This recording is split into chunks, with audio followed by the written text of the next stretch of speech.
How do I clear and start over in Credit Karma Tax Online? Hi everyone, this is Alana from Create, Login and Delete. Let's jump right into the video. First of all, open up any web browser and on the search bar, search for creditkarma.com.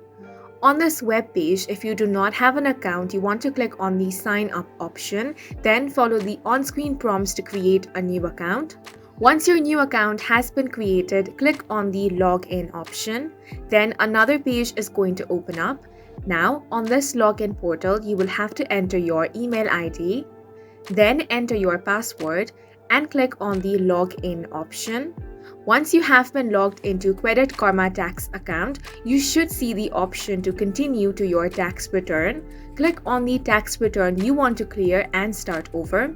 Then you're going to find an option to reset or start over your tax return. This option is found in the menu section of the platform.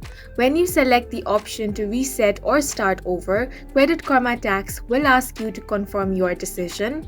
Confirm that you want to clear all data and start fresh.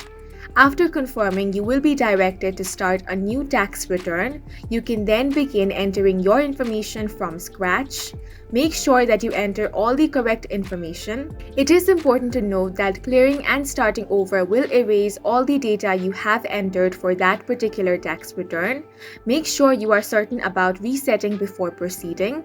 This is because you won't be able to recover any information once it is cleared. If you face any difficulty during this process, you can contact the customer support of Credit Karma Tax. And that's it for this video. If you have any questions or confusions, do leave them on the comment section below. And don't forget to hit the like button and subscribe for more helpful tutorials.